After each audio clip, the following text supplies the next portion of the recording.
Meus irmãos e irmãs, sejam todos bem-vindos, bem-vindas à sede da comunidade Canção Nova em Cachoeira Paulista, São Paulo. Gostaria também de saudar, neste domingo, dia do Senhor,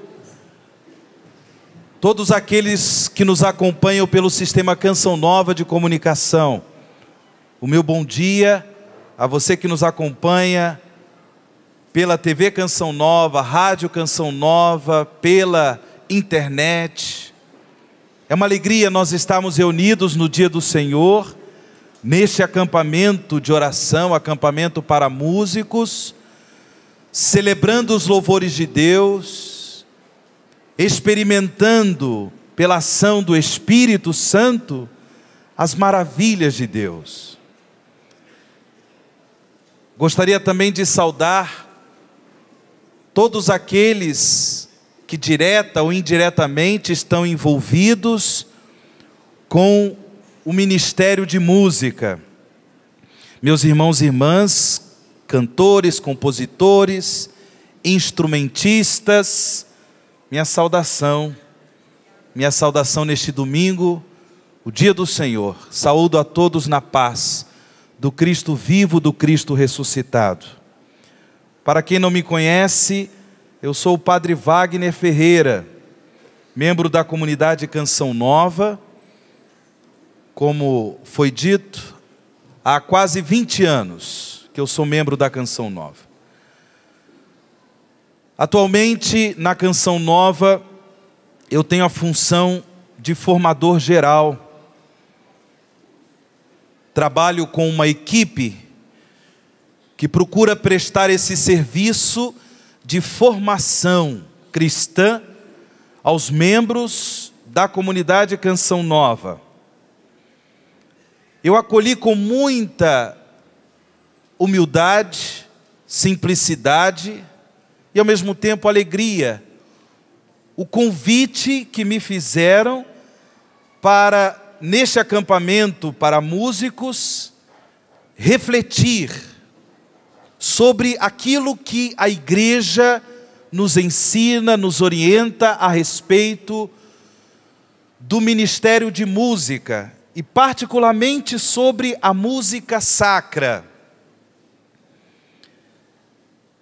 Eu não sou propriamente um ministro de música no sentido de estar envolvido diariamente, continuamente com a música, com composições, com instrumentos musicais, com canto.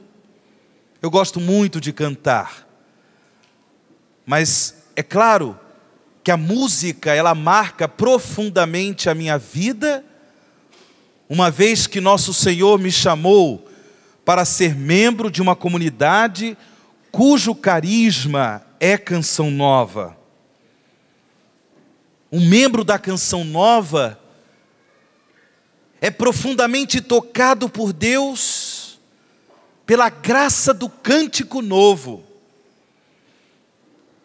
Esse cântico novo tão presente nas Sagradas Escrituras. Quantos são os salmos nos quais o salmista convida o povo de Deus, o povo de Israel, a cantar ao Senhor um cântico novo. Padre Jonas, Monsenhor Jonas, nosso pai fundador da obra Canção Nova, que é um grande músico, um grande compositor, ele sentiu-se por Deus chamado a concretizar em forma de uma obra de evangelização o cântico novo. E por isso, desde as origens, a Canção Nova se chama Canção Nova. É a canção dos remidos do Senhor. A obra Canção Nova procura, com a graça de Deus, seguir os passos daquele que é o autor, por excelência, da música de Deus, que é Jesus Cristo, nosso Senhor. O cântico novo é entoado por aqueles que têm um coração novo, um coração redimido, um coração tocado pelo poder, pela graça de Deus. Pessoas que têm a coragem de viver o seguimento de Cristo. Pessoas que têm a coragem de espalhar a palavra de Deus através da inspiração musical. Como eu disse, a música, portanto, marca a minha vida. Como eu sou feliz em cantar os cantares do Senhor. Como me leva para Deus. Como me faz experimentar essa presença marcante do Senhor na minha vida, na vida da nossa comunidade, na vida da igreja, os cantares do Senhor. Há uns tempos atrás, período que eu morei em Roma, na missão da Canção Nova em Roma, na Itália, porque eu estava lá por motivo de estudos, Deus tocou o meu coração.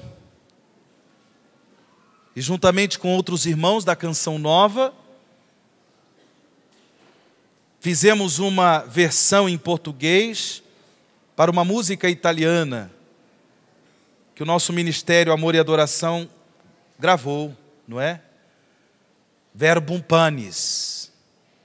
Verbum Panis. Tocado exatamente por essa graça que o Senhor me deu, a sensibilidade para o seu amor através da música, eu ouvia lá quando eu ia para as missas, para as celebrações, nas paróquias em Roma, na Itália, eu ouvi o Ministério de Música cantando aquela música, Verbo caro factum est, verbum panis factum est, verbum caro factum est, verbum panis. Bonito. Vocês sabem, hein? Parabéns. Eu vi aquela música, eu falei, meu Deus, o nosso povo no Brasil precisa cantar isso aí. Não é? Aí eu me coloquei a fazer a tradução, música difícil para traduzir, porque de uma riqueza bíblica, de uma riqueza teológica, e eu não podia traduzir ensinando ao povo brasileiro heresias. Então eu tive todo o cuidado para traduzir. O Toco foi quem me ajudou, não é? Porque eu tinha que traduzir, mas dentro da métrica musical, do ritmo musical e tal, para não trair a música. Até porque os italianos já dizem, eles dizem assim, chi traduce, tradisce. Quem traduz, trai. Chi traduce, tradisce. Quem traduz, trai. Toda tradução, muitas vezes, acaba traindo aquilo que é o original. Então eu tive esse cuidado e Deus me deu a graça. Isso é só para dizer para vocês o quanto que a música marca a minha vida. A música marcou profundamente a minha vocação. Não somente Canção Nova, mas também a vocação ao sacerdócio. Esses irmãos e irmãs que estão aqui no palco, que nesses dias refletiram conosco a palavra de Deus, nesses dias cantaram as maravilhas do Senhor, fizeram tantas composições que também marcaram a minha vida, marcaram a minha caminhada com o Senhor. Meus irmãos e irmãs, para nós refletirmos sobre a música sacra, a música, o serviço que ela deve prestar à liturgia, eu vou tomar com vocês um texto, um documento do nosso beato João Paulo II, que ele redigiu no dia 22 de novembro do ano de 2003, exatamente no dia da celebração litúrgica, no dia da memória de Santa Cecília, a padroeira da música. Nesse dia 22 de novembro de 2003, João Paulo II escreveu um documento, eu tenho ele aqui impresso, cujo título é Quirógrafo do Sumo Pontífice João Paulo II. Quirógrafo significa um manuscrito, ou então uma breve mensagem papal. João Paulo II escreveu esse documento porque havia um motivo.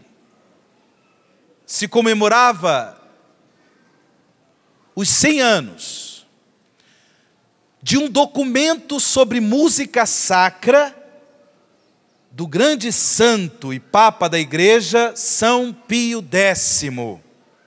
O documento que se chama Entre algumas preocupações, entre as preocupações do Papa. O Papa São Pio X, portanto, no ano de 1903, escreveu este documento sobre a música sacra e a importante função da música sacra na liturgia da igreja. Então, no ano de 2003, na memória de Santa Cecília, João Paulo II, para comemorar o centenário deste documento do Papa São Pio X, escreve a sua mensagem, uma breve mensagem sobre a música. O objetivo de João Paulo II, qual é? O seu objetivo é dar princípios fundamentais para o serviço da música sacra na liturgia. Meus irmãos e irmãs, o que eu gostaria de refletir com vocês é exatamente isto. Mesmo sabendo que vocês já tiveram lindas pregações durante esses dias e terão ainda outras, a minha contribuição é simplesmente de destacar, a partir desse documento de João Paulo II, alguns princípios que são fundamentais e que devem orientar o serviço que os ministérios de música prestam na liturgia, no contexto litúrgico. É importante que todos nós, direta ou indiretamente envolvidos com o ministério de música, saibamos distinguir que em matéria de música existem muitos ritmos. Vocês sabem disso. Existem muitos ritmos. Existem muitos objetivos para os quais a música ela é composta, a música ela é entoada, a música ela é apresentada. Existem muitos objetivos. Inclusive, vocês sabem muito bem, no dia a dia das nossas vidas, nós usamos tanto a música. Por exemplo, existem aquelas músicas que são excelentes para um ambiente de refeição, para um ambiente de lanchonete, um ambiente de restaurante. Existe a música com um ritmo próprio, até mesmo para o curral. Existe uma corrente aí de terapias musicais, a chamada musicoterapia, onde fizeram a descoberta que até para tirar leite da vaca, a música é importante. O diácono Nelsinho Corrêa conhece muito bem isso aí. Ah, cadê? Não é? Até para tirar leite da vaca, né, diácono? A música, ela presta um serviço. Existe essa música, do ponto de vista religioso, do ponto de vista da fé cristã, a música que presta um serviço maravilhoso na evangelização. Ontem à noite eu estive aqui no lançamento do CD Jovens em Canção, esse CD que foi produzido com os hinos das Jornadas Mundiais da Juventude. 2 músicas ali já são em função da jornada do próximo ano, que vai ser na minha cidade, a cidade maravilhosa do Rio de Janeiro, desculpa, na minha cidade natal, no Rio de Janeiro. Eu fiquei encantado com o show de ontem, que coisa bonita. Não somente por causa da própria música em si, da forma como foi apresentada, mas também por causa dos dançarinos, não é? Meu Deus, que beleza, que harmonia. Música que certamente tocou o coração de muita gente, levou muita gente a fazer a experiência de Deus, pessoas que foram curadas, pessoas que foram edificadas na palavra de Deus por causa dessas músicas. Não só por causa do texto musical em si, do texto, mas a própria melodia, a beleza da voz dos cantores, esse maravilhoso dom que Deus deu aos nossos cantores, às nossas cantoras. Ontem nós tivemos aqui à noite uma demonstração de um serviço maravilhoso prestado à evangelização. Louvado seja Deus. E eu gostaria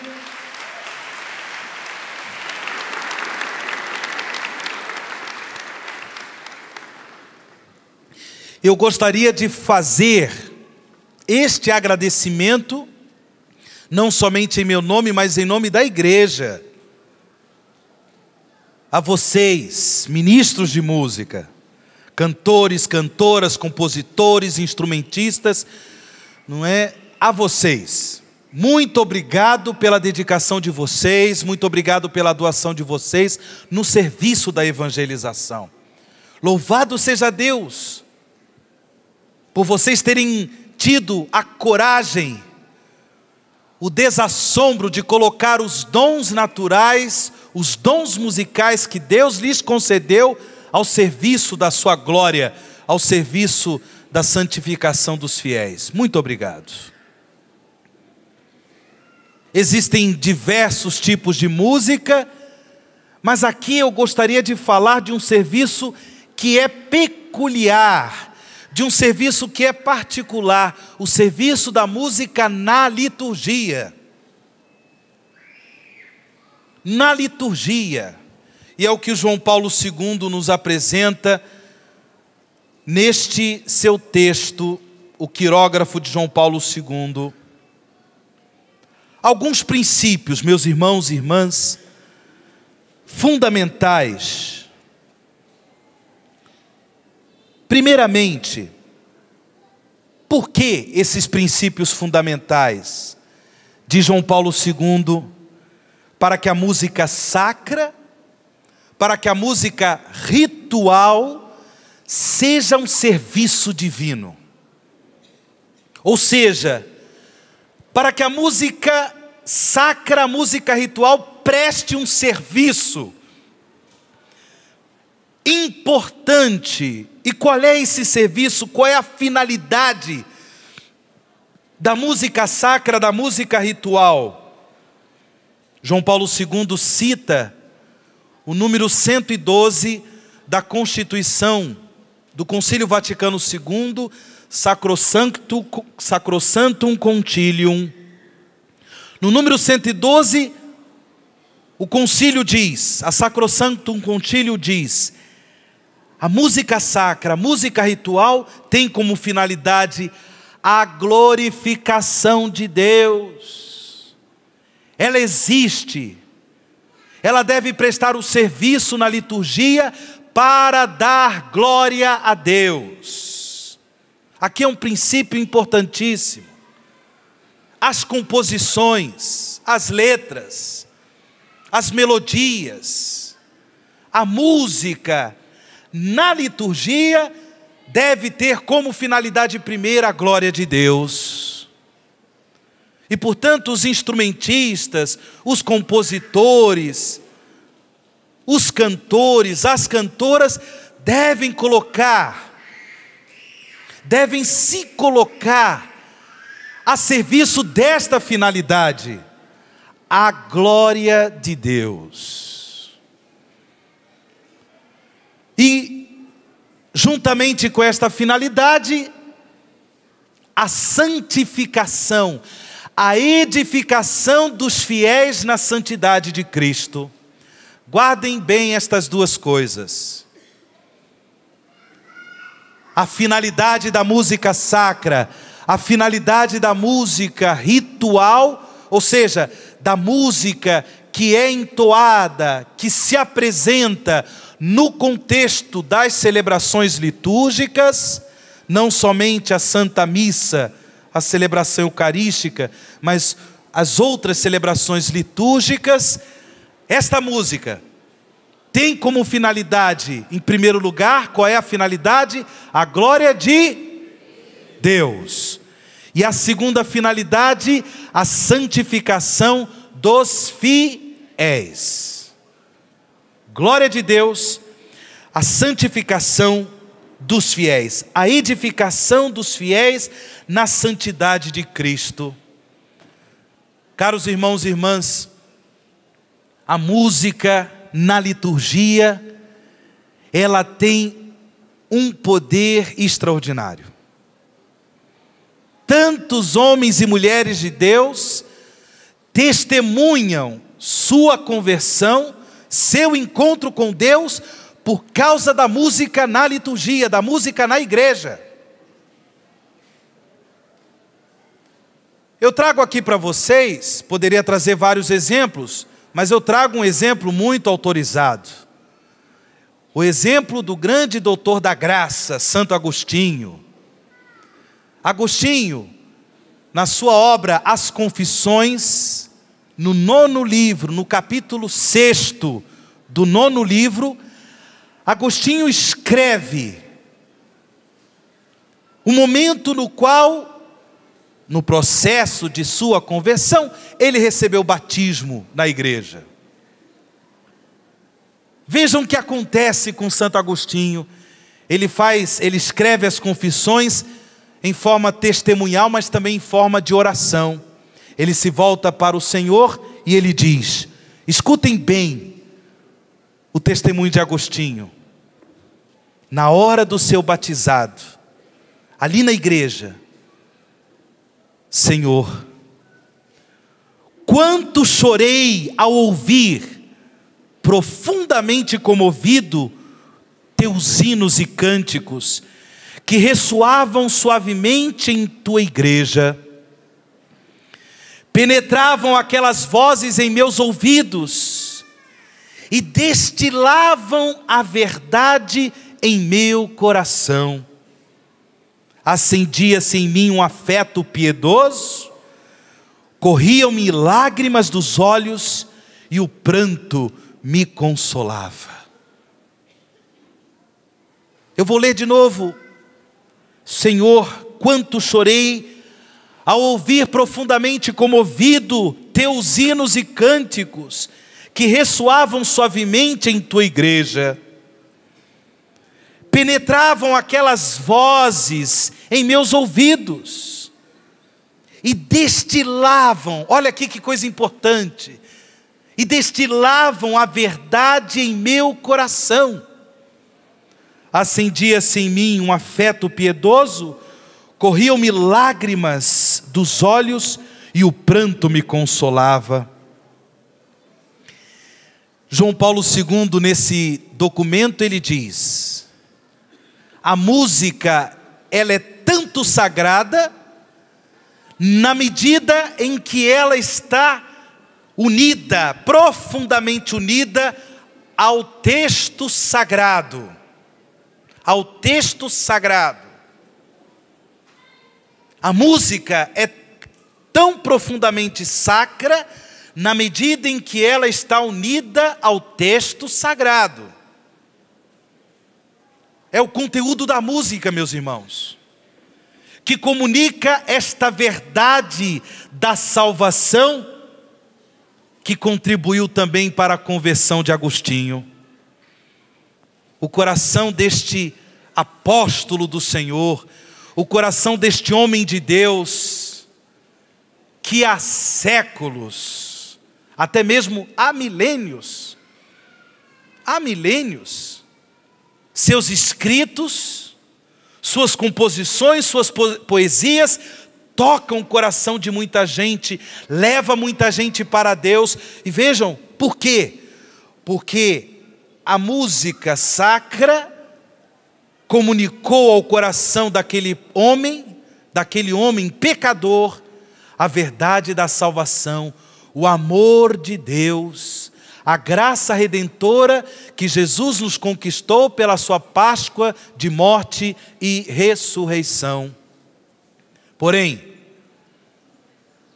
João Paulo II também diz nesse texto que não é somente o texto que dá o conteúdo à música sacra, a ponto de tocar o coração das pessoas, de levar as pessoas para Deus, de proporcionar o encontro da assembleia litúrgica com Deus, mas ele ressalta a harmonia da música, a beleza das vozes. Por favor, quem tem voz de taquara rachada, não se meta com o negócio. Por favor. De vez em quando a gente escuta cada CD, Me Ajuda Aí. É o título do CD, Me Ajuda Aí. A pessoa não tem qualidade musical naquela voz, é taquara rachada e está cantando. Ô, minha gente, canta na igreja, junto com a assembleia, mas não se meta a besta. Porque é claro, se não tem harmonia, se aquela música, ela não está impregnada da beleza de Deus, da beleza artística, e Deus é o primeiro de todos os artistas, é um modelo fundamental para todos os artistas, meu Deus, estraga. O serviço que a música sacra deve prestar à liturgia não é prestado, na realidade é um desserviço. Quando a gente entra na igreja e está a pessoa cantando de mal a péssimo, meu Deus, não dá para rezar. Nesse sentido de harmonia, eu já pulo aqui muita coisa, mas só para dizer, no número 14 desse texto de João Paulo II, João Paulo II também fala dos instrumentos musicais. E João Paulo II, ele diz sobre os instrumentos musicais, ele diz que, em primeiro lugar, na liturgia, eu estou falando da liturgia, se dê destaque ao órgão, principalmente o órgão de tubos. O órgão de tubos. Faz aquele som bonito, preenche a igreja. Porém, diz ele, deve-se reconhecer que as composições atuais utilizam frequentemente modos musicais diversificados, não desprovidos de sua dignidade. É claro, existem composições atuais que não dá, o órgão não cabe. São os outros instrumentos que vão prestar o serviço, vão sustentar a melodia daquela canção. Na medida em que servem de ajuda, atenção, instrumentistas, na medida em que servem de ajuda para a oração da igreja, podem revelar-se como um enriquecimento precioso.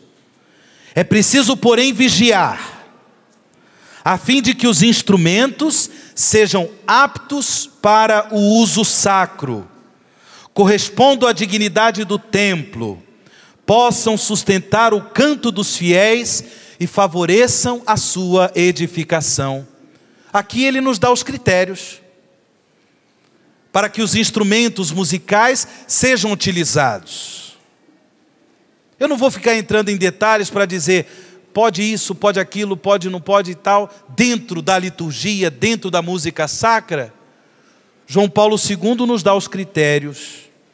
Os instrumentos sejam aptos para o uso sacro, correspondam à dignidade do templo, possam sustentar o canto dos fiéis e favoreçam a sua edificação.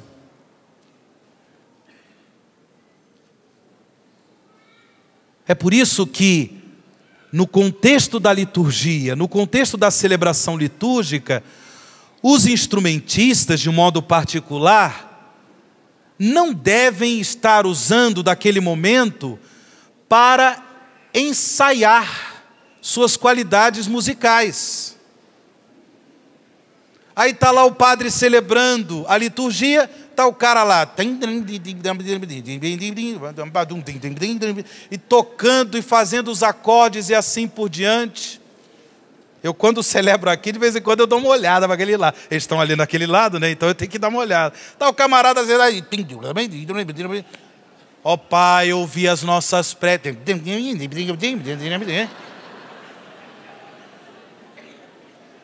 Rapaz, mas me dá uma vontade de enforcar com as cordas daquele baixo, daquela guitarra, o caboclo, rapaz. Se é a velhinha do apostolado da oração rezando seu texto na igreja, a bichinha, coitada, ela olha para o músico, aquele olhar 43, rezando seu texto e falou, mas eu vou fazer esse cabra engolir as bolinhas desse texto. Ele vai tossir bolinha até o fim da vida. Me ajuda aí. Não, gente, não dá. A liturgia da igreja, as celebrações litúrgicas, elas têm uma finalidade, e com esta finalidade, a glória de Deus, a santificação dos fiéis, a liturgia ela traz consigo exigências, que não dá muita liberdade para os músicos, não dá nem liberdade para os sacerdotes. O padre não pode fazer da liturgia o que ele bem pensa. Está o padre transformando a liturgia num espetáculo, num show. Não pode. A liturgia não é momento de show. A liturgia não é momento de espetáculo. A liturgia não é para o padre ficar aparecendo. Não é para o padre ficar aparecendo. Mas é claro, não é também o momento para ficar aparecendo os ministros de música. A finalidade da liturgia é a glória de Deus. A finalidade da liturgia é a edificação dos fiéis na santidade de Cristo. Dentro desses princípios fundamentais, diz João Paulo II, citando o Papa Paulo VI, a música sacra, ela, se não possui, ao mesmo tempo, o sentido da oração, da dignidade e da beleza, a música instrumental e vocal impede por si o ingresso na esfera do sagrado e do religioso. Vejam que coisa séria. A música instrumental e vocal, na música sacra, na música ritual, ela precisa ter o sentido da oração, da dignidade e da beleza. Aqui é um princípio fundamental que os ministros de música, os compositores de uma forma particular, os compositores, precisam ter presente. A música instrumental, a música vocal, o coro, se não possui ao mesmo tempo, o sentido da oração, da dignidade e da beleza, presta essa música um desserviço, porque impede por si o ingresso na esfera do sagrado e do religioso. Impede.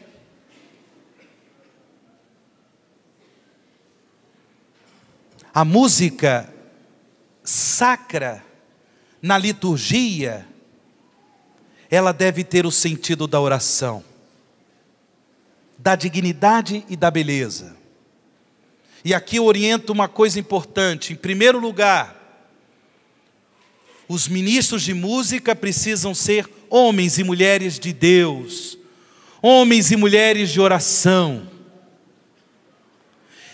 E é claro, se tem o desejo de compor músicas sacras, músicas que podem ser utilizadas no contexto da liturgia, estas músicas precisam ser compostas à luz da palavra de Deus, à luz dos textos sagrados da liturgia da igreja. E por isso, além de ser um homem de oração, uma mulher de oração, precisa ser um homem, uma mulher de oração com a palavra de Deus. A palavra de Deus deve estar muito presente no coração de vocês. Porque do contrário, tudo bem, vão fazer músicas importantes, boas, temáticas, músicas mensagem, músicas poéticas e assim por diante, que servem num show, num evangelizar show, mas não serve para a liturgia. A liturgia deve cantar os textos sagrados. Devem cantar os textos que nós encontramos na liturgia da própria igreja. Existem textos que são próprios, porque, como todos nós já sabemos, um princípio fundamental que a igreja ensina é: nós não devemos simplesmente cantar na liturgia, mas cantar a liturgia. Então não é ficar importando a música e dando um jeitinho de ela entrar na liturgia. É o contrário. Se deve cantar a liturgia. É a liturgia que dá o conteúdo da música. É a liturgia que dá a melodia da música. É a liturgia que determina o ritmo da música. É a liturgia. Não é, portanto, não é a liturgia para a música, mas é a música para a liturgia. Não é a liturgia para a música, a liturgia da igreja, a liturgia da Santa Missa, a liturgia dos outros sacramentos, o ofício divino da liturgia das horas. Não é a liturgia para a música, que deve se adaptar à música. É o contrário, o movimento é da música para a liturgia. Eu estou falando de música litúrgica. Existem normas que são muito precisas, que a igreja determina. E a igreja determina não porque ela simplesmente quer, por inspiração do seu Senhor. A música litúrgica, ela tem uma forma peculiar, e por isso João Paulo II diz que nem todas as formas musicais podem ser consideradas aptas para as celebrações litúrgicas. Nem todas as formas de música são aptas para as celebrações litúrgicas. É claro, meus irmãos, que a igreja, na liturgia, sempre privilegiou a música gregoriana. Mas aqui João Paulo II também deixa claro que existem outros estilos musicais que prestam seu serviço à liturgia da igreja, como por exemplo o cântico popular religioso, que normalmente, de modo assim bem difuso, esses cânticos populares religiosos são entoados na nossa igreja, na igreja do Brasil, nas nossas paróquias, nas nossas comunidades. Algumas paróquias possuem uma escola de cantores, a famosa escola Cantorum, tão bonita, que claro, as pessoas ali estão aptas, capacitadas para aprender e entoar na liturgia o cântico gregoriano. O Eugênio tem uma voz linda, para o cântico gregoriano seria maravilhoso, mas não sei se o Eugênio conhece. Chamar o Eugênio para cantar o cântico gregoriano, vocês vão sair correndo daqui. Me ajuda aí, Eugênio. Agora, o Padre Delton já tem um CDzinho, de salmos. CDzinho quem faz sou eu, você faz um CD, CDzinho sou eu que faço. Um CD de salmos, tão bonito, da liturgia das horas. Às vezes com essa entoação gregoriana, às vezes com canto popular religioso. O Papa valoriza, porém, ele diz, a música litúrgica, ela também precisa estar sintonizada com aquilo, com o mistério que a igreja celebra. Ela precisa estar sintonizada com o tempo litúrgico. Chega o tempo do advento, chega o tempo da quaresma, sobretudo na celebração dominical. Na celebração dominical, o padre diz lá para os ministros de música, os cantores, olha, nesse tempo não se canta glória. Mas eles ficam, às vezes, desacossoados, tristes. Por que não cantar o glória? É uma música tão bonita, uma festa, todo mundo levanta os braços, pula. Levanta os braços, pura e gira, não me canta. E ali junta com glória, glória a Deus. Por quê? Mas como eu disse, o tempo litúrgico, ele também dá o conteúdo, ele também dá o ritmo, ele também dá a melodia. E uma das orientações que a igreja dá nesse sentido é a necessidade da formação litúrgica dos ministros de música, dos cantores, dos compositores, dos instrumentistas, todos aqueles que prestam na liturgia o serviço da música, devem ter uma formação litúrgica, não simplesmente para conhecer os momentos particulares da missa, os momentos particulares das celebrações sacramentais, mas sobretudo para que os ministros de música estejam imbuídos do mistério que é celebrado, o mistério que é celebrado, de modo que os ministros de música, pela própria celebração litúrgica e pelo serviço que prestam na liturgia, o serviço da música, sejam também transformados em homens e mulheres de Deus. É por isso que não podem, no contexto da celebração litúrgica, não podem se distrair, usando da liturgia como um laboratório experimental de quem fica ali, ensaiando. A liturgia não é o momento do ensaio, o ensaio deve acontecer anteriormente. Ontem eu acompanhei a pregação do Eugênio, ontem pela manhã, enquanto eu trabalhava, eu ouvi a pregação do Eugênio. E Eugênio dizia que lá na paróquia dele, Santa Cecília, em Cruzeiro, aqui na nossa diocese, ele chegava tantas horas antes da missa para ensaiar.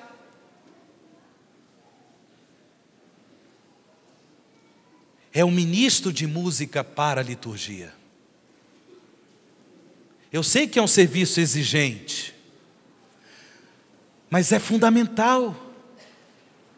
Quantas pessoas, os ministros de música, quantas pessoas, os instrumentistas, levam para Deus no momento da celebração litúrgica. Meus irmãos, a igreja tem uma imensa gratidão àqueles que prestam esse serviço, porque ela sabe muito bem como que a música na liturgia eleva os corações para Deus, como nos testemunhou Santo Agostinho. Formação litúrgica. E é interessante que no número 9, aqui desse texto, João Paulo II diz: a formação litúrgica para os fiéis, a formação litúrgica para os pastores. Porque também os padres precisam de formação litúrgica, por incrível que pareça.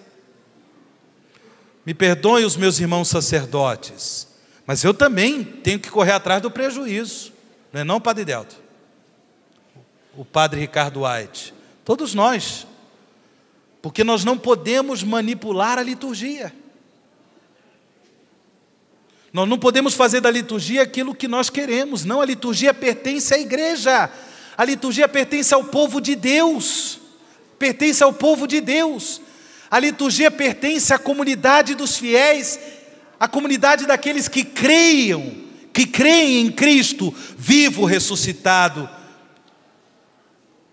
Portanto, manipular a liturgia, manipular a música litúrgica a seu bel prazer, é uma traição à igreja, é uma traição ao povo de Deus, é uma traição à Assembleia Litúrgica. A Assembleia Litúrgica tem direito de uma missa bem celebrada, de uma liturgia bem celebrada. A liturgia da igreja não pode ser manipulada, de uma música bem cantada, de uma música bem entoada. É direito de vocês, é nosso direito. Portanto, não é admissível ouvir de um padre: aqui quem manda sou eu. Pelo amor de Deus, meu irmão, se converta. E também não é possível ouvir de um ministro de música, aquele que está regendo o coro, aquele que está regendo os instrumentistas e tal, dizer também: não, aqui quem manda sou eu, porque em matéria de música quem entende sou eu. Eu vou dizer para ele: me ajuda aí, saia daqui, eu prefiro celebrar sozinho com o povo, sem você cantando. Porque é preciso prestar o serviço à liturgia. João Paulo II ainda nos apresenta outros princípios. Como eu disse, já ressaltei a importância do canto gregoriano. Ele inclusive motiva para que nas nossas paróquias, nas nossas dioceses, se formem as escolas de cantores. Eu fiquei impressionado na semana passada, domingo passado. Eu acompanhei o nosso bispo diocesano, Dom Benedito Beni, na posse do arcebispo de Campinas, Dom Ayrton José. E lá tinha a escola Cantorum. Meu Deus! Eu olhei para eles, eles olharam para mim, eu disse: me ajuda aí. Tão bonito, olha que coisa bonita. Cantaram gregoriano, mas também com orquestra, né? Tinha uma orquestra, um coro bonito de umas 50, 60 vozes. E que coisa bonita, porque não, e se percebia que não era uma apresentação. Primeiro porque eles estavam no cantinho. Eles não estavam de frente, não estavam no presbitério. Eles estavam bem no cantinho, cantando. E segundo porque, mesmo com toda aquela beleza, com toda aquela suntuosidade, o canto gregoriano, a música, as vozes, os instrumentos, o povo cantava. O povo, a Assembleia Litúrgica cantava. E teve um momento que aconteceu comigo o que aconteceu com Agostinho. Comecei a chorar. Coisa bonita. Meus irmãos, nós temos direito a essa beleza. Ministros de música, procurem, como diz o salmista, sustentar a louvação com arte, sustentar a louvação com arte.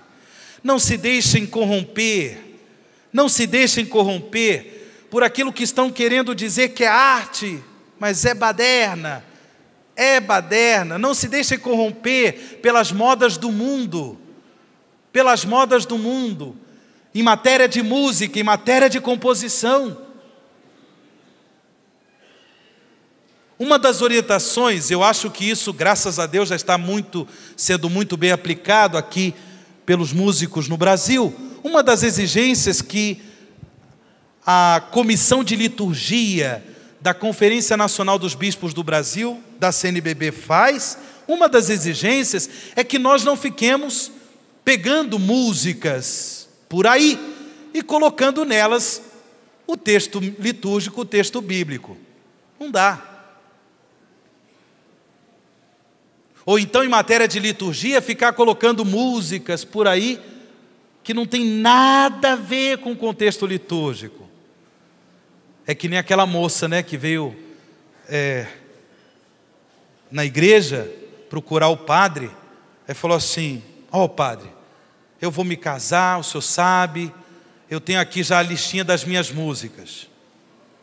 Então, para o ingresso do noivo, da noiva, nós queremos aquela música, tema principal do filme Titanic.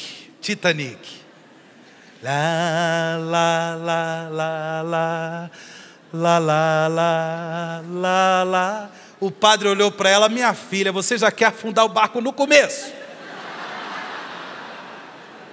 Você já quer afundar o barco no começo. Me ajuda aí. Com todo respeito, né? Completou-se 100 anos, agora esses dias, completaram-se 100 anos do afundamento do Titanic. Todo respeito à memória dos falecidos. Mas não dá. Ô moças, vocês querem se casar? Casem com músicas litúrgicas. Não afunda o barco no começo do matrimônio. O negócio já está difícil na vida dos casais. Aí já querem, no cântico de entrada, antes de se casarem, afundar o barco. Me ajuda.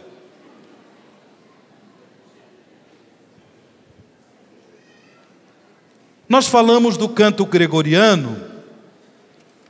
João Paulo II valoriza, fala da importância também da inculturação, sempre respeitando os critérios, a glorificação, a finalidade da glorificação de Deus, a edificação dos fiéis na santidade de Cristo, a oração, a arte, a dignidade, a beleza, para que os fiéis possam participar ativamente do canto, da assembleia litúrgica. Mas João Paulo II diz ainda sobre a importância do canto popular religioso. Citando a Sacrosanto Concilium do Concílio Vaticano II, número 118, ele diz: promova-se com grande empenhamento o canto popular religioso, para que os fiéis possam cantar, tanto nos exercícios de piedade, como nos próprios atos litúrgicos. Então nós conhecemos aqui no Brasil, como eu disse, as nossas paróquias estão repletas desses cânticos. Como é bonito a gente entrar na igreja e entoar, por exemplo, o povo de Deus. Como é que é? Mas à sua frente, que mais? Também sou teu povo, também sou teu povo, Senhor. Estou nesta estrada, somente a tua graça me basta e mais nada. Vocês com força. Também sou teu povo, Senhor. Estou nessa estrada, Somente a tua graça. Somente a tua graça. E basta e mais nada. Que bonito, o povo todo canta, as crianças, os adultos, os idosos, com dentes, sem dentes, todo mundo canta.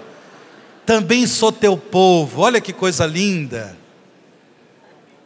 É o cântico pastoral. Então, mesmo que a liturgia privilegie o canto gregoriano,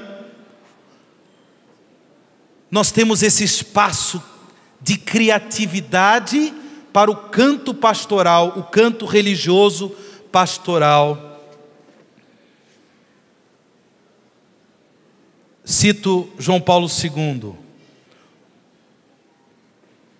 O canto popular, de fato, constitui um vínculo de unidade, uma expressão alegre da comunidade orante, promove a proclamação de uma única fé e dá às grandes assembleias litúrgicas uma incomparável e recolhida solenidade. Então, ministros de música, mesmo que vocês não tenham qualificação musical suficiente para o canto gregoriano, componham os cânticos pastorais, os cânticos religiosos populares. Componham, sejam criativos. Uma coisa que eu insisto, eu já falei isso para os nossos músicos em várias ocasiões, uma coisa que eu insisto: não cantem somente o eu, cantem o nós, A Assembleia Litúrgica é a comunidade dos fiéis em Cristo. Cantem o nós. Nós fazemos muitas músicas, eu, Senhor, eu, a mim, eu peço, me cura, me faz, me acontece, me tira, me põe, me faz, me gira. Meu Deus, e o nós. Cantem o mistério da Trindade. É um único Deus em 3 pessoas. É o nós.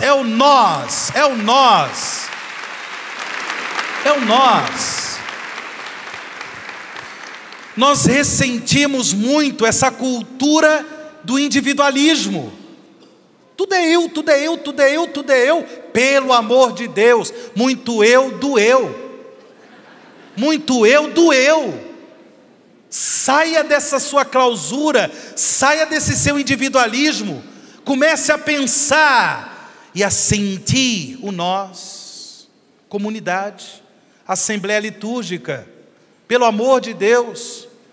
Eu sei que é muito bonita essas músicas, eu te adoro, eu te canto, eu te faço, lindo, olha, eu choro também, mas eu também choro quando é o nós, porque eu me sinto povo, é o povo de Deus.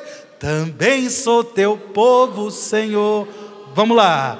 Estou nessa estrada, eu estou, mas eu sou povo. Somente a tua graça me basta e mais nada.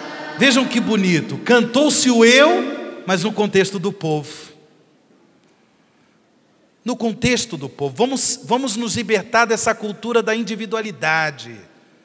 Eu e Deus e tudo. Isso presta também o seu serviço.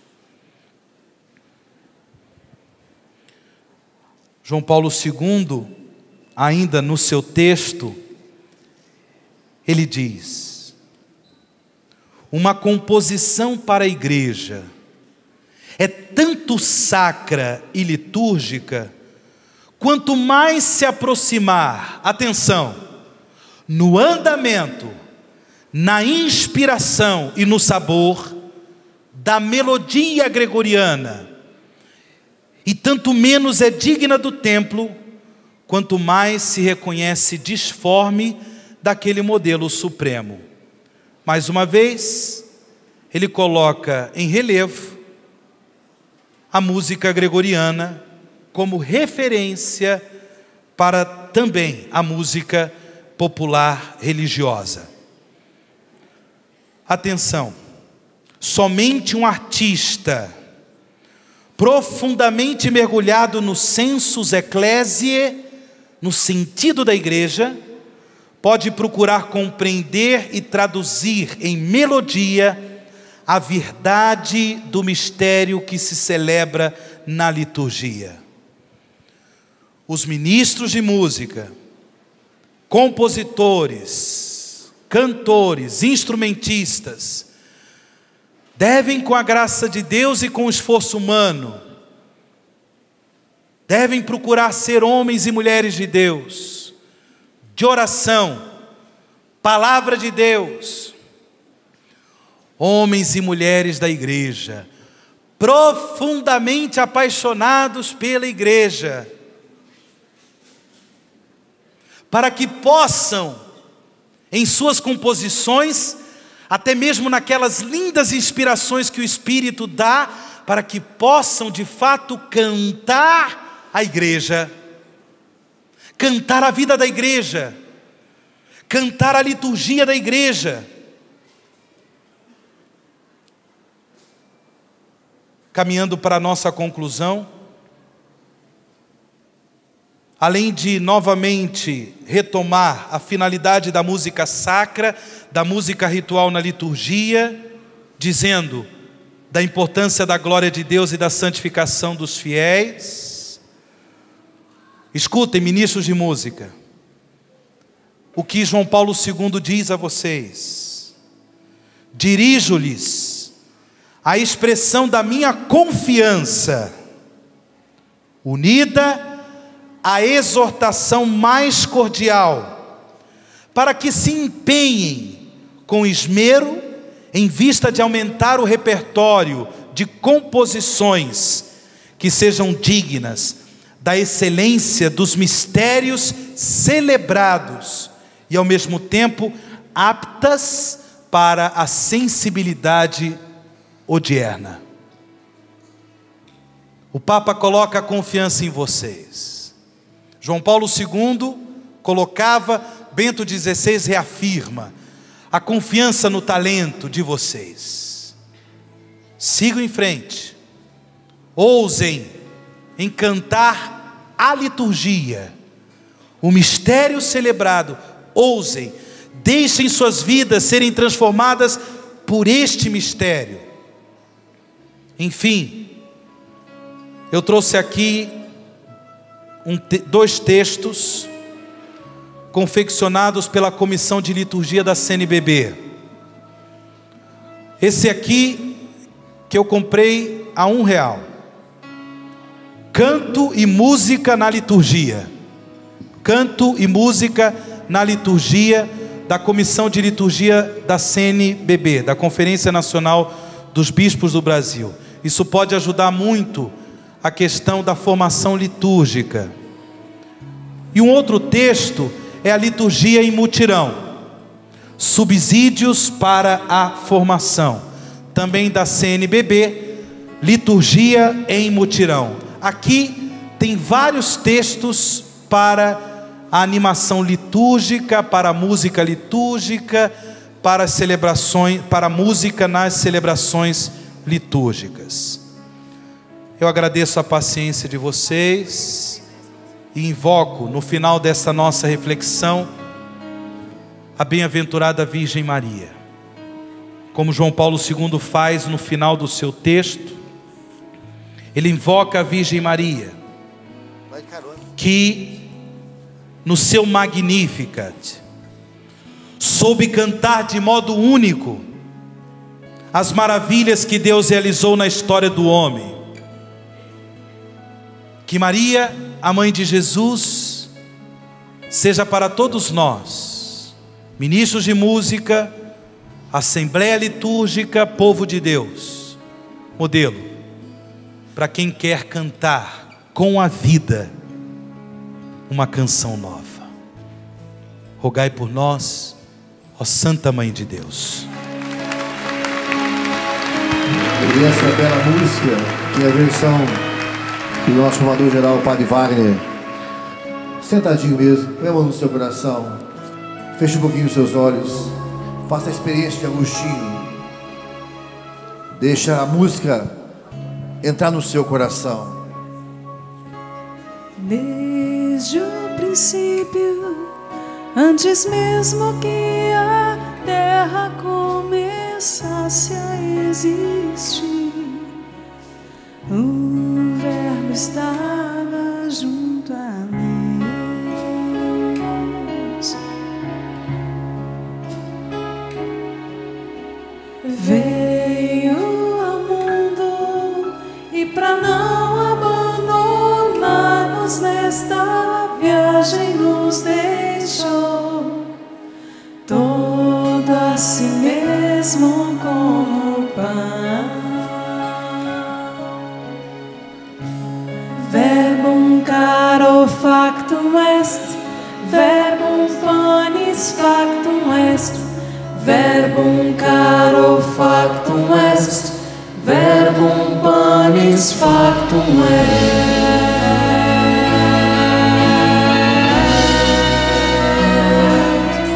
E aqui partes o teu pão em meio a nós, todo aquele que comer não terá mais fome. E aqui vive tua igreja em torno a ti, onde se encontrará a morada eterna.